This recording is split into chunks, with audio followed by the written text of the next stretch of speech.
अस्सलाम वालेकुम गाइस, फिर इसकी प्रॉब्लम की तरफ चलते हैं। स्टेटमेंट को देख लेते हैं। स्टेटमेंट में क्या चीज़ गिवन दी हुई है और क्या चीज़ फाइंड आउट करने को कह रहा है। सो प्रॉब्लम है, a ship leaves a port P and travels 30 kilometre due north. मतलब एक शिप है जो कि पोर्ट पी को लीव करता है और डिस्टेंस उसने कवर किया है कितना, 30 किलोमीटर्स नॉर्थ की डायरेक्शन में। आगे कह रहा है कि then it changes the course and travels 20 kilometre in a direction 30 degrees east of north. East of north का क्या मतलब होता है वो भी मैं आपको बता दूंगा। फिगर जब बनाऊंगा साथ साथ वो चीज़ें क्लियर हो जाएंगी, ठीक है। सबसे पहले काम ही मैं फिगर करूंगा, ताकि बिकॉज इसमें अगर जो भी न्यूमेरिकल प्रॉब्लम करो अगर उससे रिलेटेड कोई फिगर है तो सबसे पहला काम क्या है कि फिगर बनाओ। उससे ये होता है कि आपको खुद को भी जब आप उसको सोल्यूशन करते हो उसमें आसानी होती है और जो चेक करने वाला होता है उसके लिए भी आसानी होती है। सो उसके बाद कहता है कि इसने 30 डिग्रीज का एक ईस्ट की तरफ उसने शिफ्ट लिया, मतलब डायरेक्शन जो है शिप की चेंज की, और ताकि वो आर जो पोर्ट है, दूसरी जो पोर्ट है आर उसने नाम दिया हुआ है उसको, उस तक वो रीच कर सके। और उस तक इसने जो डिस्टेंस ट्रैवल किया है वो कितना ट्रैवल किया है, मीन्स आर जो पोर्ट थी वो कितना दूर थी, 20 किलोमीटर्स दूर थी। और 30 डिग्री का उसने जो कोर्स है, मतलब जो डायरेक्शन है उसने चेंज किया है। और इसने यहाँ पे एक वर्ड यूज किया ईस्ट ऑफ नॉर्थ, उसको मैं अभी बता दूंगा जब मैं फिगर बनाऊंगा इसकी। आगे जो कैलकुलेट करना है वो क्या कर रहा है कि calculate the distance from P to R. तो P to R means port P से इसने स्टार्ट किया था और आर तक जो शिप गया है उस तक जो टोटल डिस्टेंस इसने कवर किया है वो कितना है। सबसे पहले जो बेसिक चीज़ है वहां से स्टार्ट करते हैं कि नॉर्थ साउथ ईस्ट वेस्ट इनकी डायरेक्शंस वो पता होने चाहिए, ठीक है। यहाँ पे मैं बना देता हूँ, ये आ गया ईस्ट, ये नॉर्थ, ये वेस्ट आ गया और ये आ गया साउथ। अब बनाते हैं इसकी फिगर। स्टार्ट करते हैं। स्टेटमेंट कैसे स्टार्ट यहाँ से लिया था कि एक शिप है जो कि पोर्ट पी को लीव करती है एंड ट्रेवल करती है कितना, 30 किलोमीटर ड्यू नॉर्थ। यहाँ फिगर बना लेते हैं। ये आ गई पोर्ट पी और यहाँ से कहता है कि नॉर्थ की डायरेक्शन में, बिकॉज नॉर्थ मैंने बता दिया कि कहाँ पे है, इस वर्टिकल या फॉर डायरेक्शन में। नॉर्थ डायरेक्शन में शिप गया और उसने कितना डिस्टेंस ट्रेवल किया, इसको मैं कह देता हूँ D1, और उसने डिस्टेंस ट्रेवल किया है 30 किलोमीटर्स। अच्छा, यहाँ पे मैं काम करता हूँ, यहाँ पे वैल्यूज नहीं शो करता, ये जो गिवन डेटा है यहाँ पे मैं मेंशन करता हूँ, बिकॉज यहाँ पे मैंने इसको अगर रेक्टेंगल और कंपोनेंट्स में ब्रेक करना है सोल्यूशन के लिए तो एक खिचड़ी सी बन जाएगी। इट्स बेटर कि मैं यहाँ पे जो गिवन डेटा है वो साइड पे लिख लूँ, तो यहाँ पे कंफ्यूजन ना हो किसी तरह की। तो D1 जो इसने दिया हुआ है, जो ट्रेवल किया है जब पोर्ट पी को इसने लीव किया शिप ने, और यहाँ सर्टेन पॉइंट तक पहुंचा है और इसने जो डिस्टेंस ट्रेवल किया है वो कितना ट्रेवल किया है, 30 किलोमीटर्स। तो और इसको मैंने क्या कह दिया है, D1। अब कहता है कि 30 किलोमीटर डिस्टेंस ट्रैवल करने के बाद नॉर्थ की डायरेक्शन में आगे वो कहता है कि then it changes the course. तो उसके बाद इसने क्या किया, डायरेक्शन चेंज की है and travels 20 kilometres in a direction 30 degrees east of north. तो कहता है कि उसके बाद इसने डायरेक्शन चेंज किया है। पहले मैं इसको जरा एक्सटेंड कर लेता हूं। यहाँ पे ये हमारा क्या है, नॉर्थ। तो कहता है कि इसने ईस्ट ऑफ नॉर्थ का जो वर्ड यूज किया वो मैं क्लियर कर देता हूं। मतलब यहाँ पे आपका क्या बन रहा है, ये आपका बन रहा है ईस्ट यहाँ पे। कहता है कि मतलब नॉर्थ से ईस्ट की डायरेक्शन में इसने डायरेक्शन जो चेंज की थी ताकि वो पोर्ट आर की तरफ जा सके।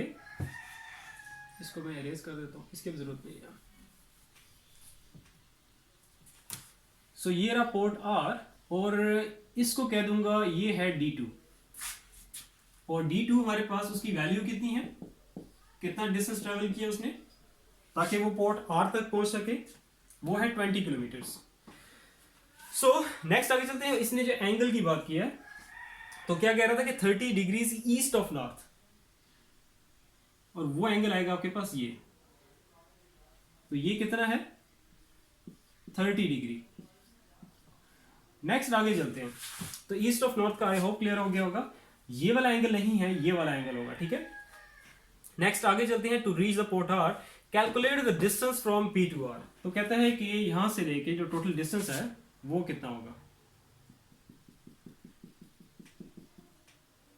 ये आपके पास इनकी वेक्टर्स की फॉर्म में यहाँ पे मैं इनको शो कर देता हूँ। तो कहता है कि ये जो डिस्टेंस इसने ट्रेवल किया है P टू R, ये कितना होगा, जिसको मैंने यहाँ पे, इसको मैं सॉलिड लाइन ही बना देता हूँ।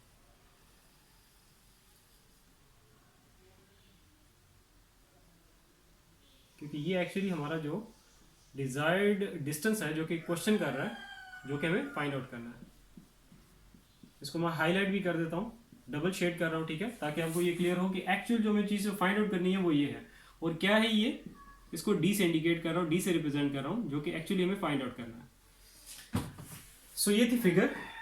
अब हमें जो नेक्स्ट काम हमें करना है कि जो आपके पास वेक्टर्स हैं, एक तो आपके पास वेक्टर क्या आ गया P, और ये आ जाएगा आपके पास, इसको मैं यहाँ पे O कह देता हूँ, ठीक है, PO वेक्टर और OR वेक्टर।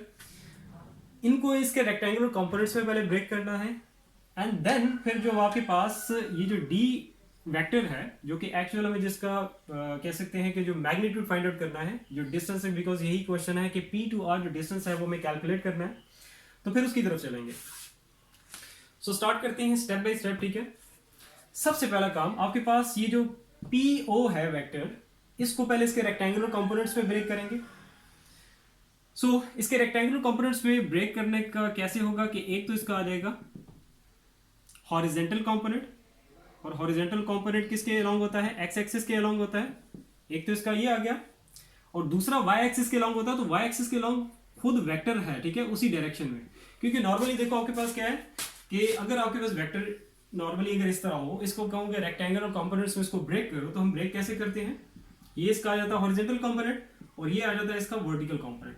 लेकिन अगर खुद वेक्टर ही इस डायरेक्शन में हो, तो एक तो जारी बात है ये जो वेक्टर आ गया ये तो खुद ही अलोंग वर्टिकल है डायरेक्शन, तो आपके पास ये वर्टिकल कंपोनेंट बन जाएगा इसका, ठीक है, और ये हॉरिजेंटल कंपोनेंट आ गया। अब ये जो आपके पास वर्टिकल वेक्टर का जो वर्टिकल कंपोनेंट है और ये हॉरिजेंटल कंपोनेंट है, इसके बीच में एंगल क्या बन रहा है, ये आ जाएगा 90 डिग्री, बिकॉज एंगल की भी हमें जरूरत पड़ेगी। तो सबसे पहले इसको रिजॉल्व कर लिया है, ठीक है। अब इसको जरा इनकी वैल्यूज निकाल लेते हैं। तो ये हमारे पास क्या आ जाएगा, d1x, तो मींस x किसको इंडिकेट कर रहा है, इसका हॉरिजेंटल कंपोनेंट को, और ये आपके पास आ जाएगा d1y, ये आ जाएगा इसका वर्टिकल कंपोनेंट। तो पहले इनकी वैल्यूज निकाल लेते हैं, एंगल हमारे पास है। सो स्टार्ट करते हैं d1x से। सो d1x हमारे पास आ जाएगा d1 इंटू कॉस, जब भी आप हॉरिजेंटल कंपोनेंट की वैल्यू निकालोगे तो साथ कॉस यूज करोगे और वर्टिकल कंपोनेंट के लिए साथ साइन यूज करोगे, तो ये आ जाएगा d1 into cos of, angle क्या है वो, ये एंगल यहां पे आ जाएगा, तो इसकी वैल्यू क्या आ जाएगी d1, और d1 हमारे पास इसकी वैल्यू कितनी है, वो तो वैल्यू इसने गिवन दी हुई है, वो है 30 किलोमीटर्स, मल्टीप्लाई बाय ये आपके पास cos 90 है, तो cos 90 क्या होता है 0, तो ये आ जाएगा 0 मल्टीप्लाई बाय 30, तो ये आ गया 0 किलोमीटर। तो ये आ गया हमारे पास d1x।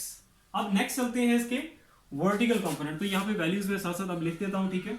तो ये हमारे पास कितना आ गया 0 किलोमीटर। अब चलते हैं इसके वर्टिकल कंपोनेंट d1y की तरफ।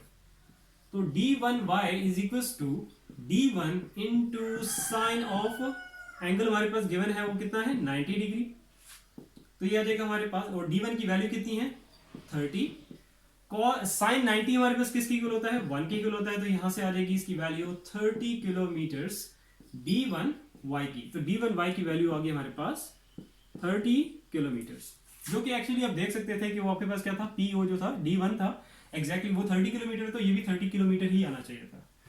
नेक्स्ट आगे चलते हैं। अब चलते हैं d2 वेक्टर के रेक्टेंगुलर कंपोनेंट्स। पहले ये जो वेक्टर है आपके पास d2 जो है, ये इसको वेक्टर क्या है आपके पास OR है, इसको पहले ब्रेक करेंगे इसके रेक्टेंगुलर कंपोनेंट्स में। तो वेक्टर हमारे पास कौन सा है, ये है, ठीक है, तो इसका आ जाएगा, ये इसका आ जाएगा वर्टिकल कंपोनेंट और ये इसका आ जाएगा हॉरिजेंटल कंपोनेंट। सो इसके बीच में ये जो एंगल बन रहा है, ये एंगल हमारे पास कितना होगा, क्योंकि इसकी हमें जरूरत पड़ेगी। सो अब यहाँ पे देखोगे आपके पास नॉर्थ और ये ईस्ट, और ये एंगल आपके पास पता हो, तो टोटल ये जो एंगल है ये कितना बन रहा होगा 90 एंगल बन रहा होगा। तो 90 में से 30 को माइनस करोगे तो कितना आ जाएगा यहाँ पे 60 डिग्री। तो ये तो एंगल हम यहाँ से फाइंड आउट कर लेंगे। एंगल अब हमारे पास है, और इसके जो ये आ जाएगा हॉरिजेंटल कंपोनेंट, इसे मैं कह दूंगा यहाँ पे लेबल कर दूंगा, बिकॉज वेक्टर कौन सा है d2, तो ये आ जाएगा d2x, और इसका जो वर्टिकल कंपोनेंट है वो आ जाएगा d2y। अब इनकी वैल्यूज निकाल लेते हैं। d2x इज इक्वल टू क्या आ जाएगा d2 multiply by cos, angle हमारे पास कितना है 60 डिग्री, d2 की वैल्यू हमारे पास है 20, cos 60 डिग्री, इसकी वैल्यू हमारे पास कितनी होती है 1/2, इसको सिंप्लीफाई करेंगे तो ये आ जाएगा 10 किलोमीटर्स। ये आ गया हमारे पास d2x। नेक्स्ट चलते हैं आगे d2y की तरफ। सो ये आ जाएगा हमारे पास d2 multiply by sine of angle हमारे पास कितना है 60 डिग्री। ये जो इनकी रेक्टेंगुलर कंपोनेंट्स की वैल्यू निकाल रहे हैं, ये क्यों निकाल रहे हैं ये आगे जाके आपको पता चल जाएगा, ठीक है। सो d2 हमारे पास कितना है 20 साइन 60 डिग्री हमारे पास किसके इक्वल होता है √3/2। यहां से इसको सिंप्लीफाई करेंगे तो आ जाएगा 10, तो ये इसकी वैल्यू आ जाएगी 10√3 किलोमीटर। अभी मैं इनको पॉइंट्स में नहीं लिख रहा, लास्ट में जब इसकी वैल्यूज को कैलकुलेट मतलब ओवरऑल जब डी कैलकुलेट करना स्टार्ट करेंगे तब उसकी वैल्यूज को वहां पे देखेंगे, जो भी पॉइंट्स में आएगी तब उसको कर लेंगे, ठीक है। अभी आपने जस्ट ऐसे ही रखना है इसको। सो इसका d2 वेक्टर का जो आपके पास हॉरिजॉन्टल कंपोनेंट की वैल्यू आई है वो कितनी है हमारे पास 10 किलोमीटर्स। ये वैल्यूज मैं यहाँ पे इसलिए लिख रहा हूँ बिकॉज आगे जाके ये वैल्यू हमें जरूरत पड़ेगी, ठीक है। और d2 वेक्टर की जो वर्टिकल कंपोनेंट है उसकी वैल्यू हमारे पास कितनी आई है 10√3 किलोमीटर। नेक्स्ट आगे चलते हैं d1 वेक्टर और d2 वेक्टर की जो रेक्टेंगुलर और इनके जो हॉरिजॉन्टल कंपोनेंट्स की वैल्यूज हैं वो हम लोगों ने फाइंड आउट कर लिए हैं। अब नेक्स्ट आगे चलते हैं।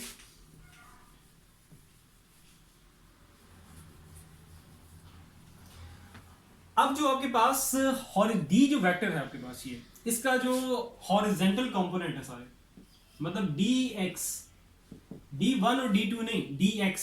सो इसके जो आपके पास हॉरिजॉन्टल कंपोनेंट्स कौन कौन सा बन रहा है d1x बन रहा है और d2x बन रहा है। इनकी वैल्यूज को हम इकट्ठा करके ऐड कर देंगे, ठीक है। सो इसके बाद d1x प्लस d2x इनकी वैल्यूज हमारे पास क्या है d1x की वैल्यू कितनी है 0, d2x की वैल्यू हमने कितनी फाइंड आउट की है 10, तो ये वैल्यू हमारे पास कितनी आ गई है 10 किलोमीटर्स। तो ये आपके पास जो d वेक्टर है, ये जो आपके पास d जिसको मैंने इसको हाईलाइट किया हुआ था d वेक्टर, इसके जो रेक्टेंगुलर कंपोनेंट है एक्चुअली हम कर क्यों रहे हैं यहाँ पे मैं आपको बता देता हूँ। d इक्वल्स टू बिकॉज इसका हमें क्या चीज कैलकुलेट करना है इसका मैग्नीट्यूड। तो मैग्नीट्यूड कैसे कैलकुलेट करेंगे इस वेक्टर का जो हॉरिजॉन्टल कंपोनेंट का स्क्वायर और इस d वेक्टर का जो वर्टिकल कंपोनेंट है उसका स्क्वायर अंडर रूट। तो मैग्नीट्यूड हम ऐसे कैलकुलेट करते हैं। तो बेसिकली हमें किस चीज की जरूरत पड़ेगी dx की और dy की। इसी वजह से ये जो दो वेक्टर्स थे p और or इनको हमने पहले इसके रेक्टेंगुलर कंपोनेंट्स में ब्रेक किया ताकि हम इनकी वैल्यूज फाइंड आउट कर सके और यहां से हम लोग वैल्यूज यहां पे पुट करके dx कैलकुलेट कर सकें जिसकी हमें जरूरत पड़ेगी। और नेक्स्ट आगे dy उनकी जो रेक्टेंगुलर कंपोनेंट्स जो हम लोग फाइंड आउट कर चुके हैं, ठीक है, उनको जस्ट ऐड करके जस्ट लाइक इसी तरह तो उसकी वैल्यू निकालेंगे। तो dx की वैल्यू यहाँ पे हमारे पास कितनी आ गई है 10 किलोमीटर। नेक्स्ट आगे चलते हैं dy अब कैलकुलेट करते हैं। तो dy क्या आ जाएगा d1y प्लस d2y। d1y की वैल्यू वो हमारे पास कितनी है d1y आ जाएगी 30, d2y की वैल्यू हमारे पास कितनी है 10√3। सो जस्ट आपने क्या करना है इनको ऐड कर दो, ठीक है। और सही बात है इसको पहले पॉइंट्स पे लेके आना होगा। अब इसको पॉइंट्स पे ले आओ यहाँ पे। ये आ जाएगा 30 प्लस 10 इंटू √3, तो ये वैल्यू हमारे पास आ जाएगी 47.321। 3 डेसिमल प्लेसेस तक इनफ है, ठीक है। सो ये हमारे पास आ गया dy। अब आपके पास देखो dx की वैल्यू भी है dy की वैल्यू भी है। इट मींस टू से उस फॉर्मूले में हम लोग वैल्यूज इंसर्ट करके जो d है जो एक्चुअली हमें कैलकुलेट करना था तो वो हम लोग कैलकुलेट कर सकते हैं, जो कि क्या है बेसिकली PR दो पोर्ट्स के बीच में डिस्टेंस है। So d is equal to dx square plus dy square. So dx की वैल्यू कितनी है हमारे पास 10, तो ये आ जाएगा 10 का स्क्वायर। dy वो है हमारे पास 47.321 इसका स्क्वायर अंडर रूट, तो ये आ जाएगा हमारे पास ये तो आ जाएगा 100 प्लस 47.321 का स्क्वायर लेंगे तो इसकी वैल्यू आ जाएगी हमारे पास 2239.277। इसका ले लेंगे अंडर रूट, पहले ऐड कर लेंगे फिर इसका अंडर रूट ले लेते हैं। ये आ जाएगा 100 प्लस 2239.277, जो भी वैल्यू आएगी इसका आपने अंडर रूट ले लेना है। तो ये वैल्यू हमारे पास आ जाएगी 48.366 किलोमीटर्स। तो ये हम लोगों ने कैलकुलेट कर लिया क्या डिस्टेंस डी, जो कि एक्चुअल हमारा क्वेश्चन था। अब नेक्स्ट चलते हैं। ये तो हम लोगों ने इसका जो डिस्टेंस था वो तो कैलकुलेट कर लिया। नेक्स्ट जो चीज कैलकुलेट करनी है, वैसे तो डिस्टेंस हमने कैलकुलेट कर लिया जो कि एक्चुअल हमारा क्वेश्चन था, लेकिन साथ आप देखोगे इसने जो बुक में जो प्रॉब्लम है जहां पे उसके नीचे आगे साथ इसने आंसर भी एक और भी चीज लिखी हुई है आंसर में, वो है इसका जो एंगल है, मतलब इस वेक्टर का डी वेक्टर की जो ओरिएंटेशन है वो भी इसने आंसर में लिखी है। हालांकि इसने फाइंड आउट करने को नहीं कहा हुआ, इसने जस्ट क्या कहा हुआ है कि आपने क्या कैलकुलेट करना है यहाँ पे, calculate the distance from P to R. लेकिन इसने अब वो चीज कैलकुलेट की हुई है तो साथ उसकी, क्योंकि अगर फॉर एग्जांपल कैलकुलेट करना का कहता स्टेटमेंट में तो मेरी सोच से अगर आप यहां तक भी कैलकुलेट कर लेते हो आपके मार्क्स जो है फुल आएंगे, लेकिन अब बुक वाले ने इसको कैलकुलेट किया है तो चलो वो भी मैं आपको बता देता हूँ। हालांकि जब अगर फॉर एग्जांपल एंगल की बात आएगी तो साथ ही साथ इसको ये भी कहना होगा कि इसकी ओरिएंटेशन भी कैलकुलेट करो। ओरिएंटेशन या एंगल दोनों का मतलब सेम ही है, सो उसको भी चलो कैलकुलेट कर लेते हैं। सो अब आपके पास ये जो डी वेक्टर है इसकी अब ओरिएंटेशन कैलकुलेट करते हैं, मींस इसका जो एंगल होगा वो कैसे कैलकुलेट करेंगे। सो अब हमारे पास यहां पे देखोगे कि dx और ये जो dy है इनकी वैल्यूज की हमें जरूरत पड़ेगी, ठीक है।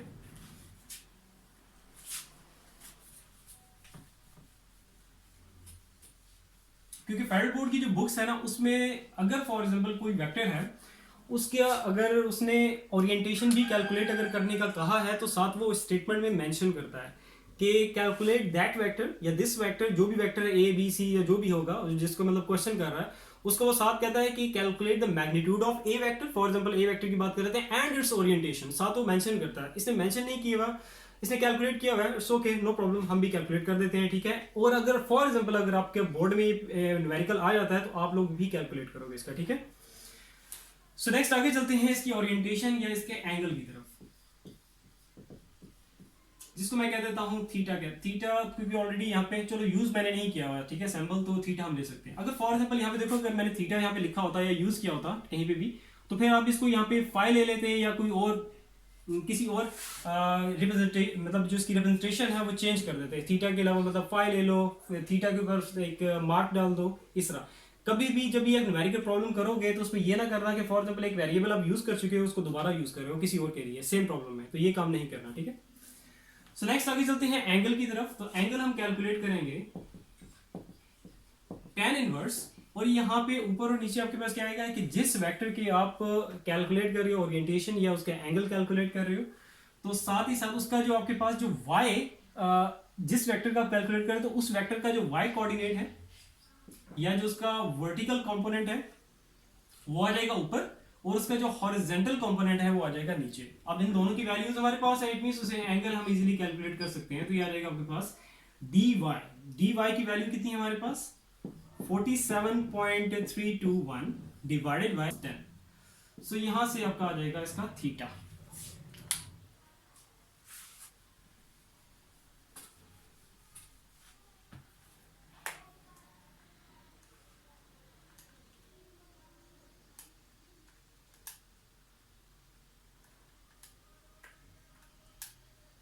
तो ये एंगल हमारे पास आ जाएगा 78.06, इसको राउंड ऑफ कर लेते हैं तो ये आ जाएगा 7 कर लेते हैं। 2 डेसिमल प्लेसेस तक एंगल इनफ है, ठीक है। अगर कोई और वैल्यू होती है ना, कोई डिस्टेंस या कोई और चीज होती है लेंथ वगैरह की, तो तब आप लोग बेशक 3 डेसिमल प्लेस तक कर लिया करो, लेकिन अगर एंगल है तो 2 डेसिमल प्लेसेस तक इनफ है। तो ये हमारे पास आ गया इसका एंगल। लेकिन अभी हम लोगों ने क्या करना है, ये जो हमने एंगल निकाला है एक्चुअली क्या है हमारे पास कि with reference to some axis नहीं है। बेसिकली अभी जो हमें एंगल कैलकुलेट करना है इसका, तो वो हमें एंगल कैलकुलेट करना है ये वाला, बिकॉज यहाँ पे इस बात क्या कर रहा है ईस्ट ऑफ नॉर्थ की, तो हमें ईस्ट ऑफ नॉर्थ का ही एंगल कैलकुलेट करना है इस वेक्टर डी का।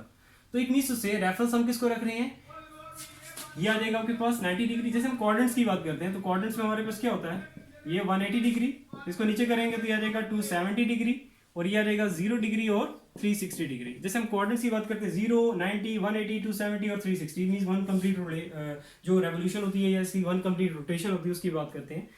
तो अभी हम लोग बात कर रहे हैं इस वेक्टर की, और रेफरेंस किसका ले रहे हैं यहाँ पे, इसका 90 डिग्री के साथ, मतलब y with respect to y axis इसकी ओरिएंटेशन, इन सिंपल वर्ड्स के with respect to y axis इसकी ओरिएंटेशन ये इसका एंगल फाइंड आउट कर रहे हैं। तो ये हम बेसिकली हमें ये एंगल कैलकुलेट करना है। तो ये आपके पास जो एंगल आएगा इसको मैं कह देता हूँ फाई। अभी वो एंगल नहीं आया, ठीक है, तो फाई इज इक्वल्स टू, क्योंकि ये देखो 90 से पीछे है, क्योंकि एंगल हमेशा याद रखो कि एंटी क्लॉकवाइज उसको कैलकुलेट करते हैं या उसको रिप्रेजेंट किया जाता है, ठीक है। अभी आपके पास क्या है, 90 से बैक एंड पे, मींस 90 माइनस कर देंगे, जो भी एंगल हमारा आया है वो कितना है आपके पास 78.07 डिग्री।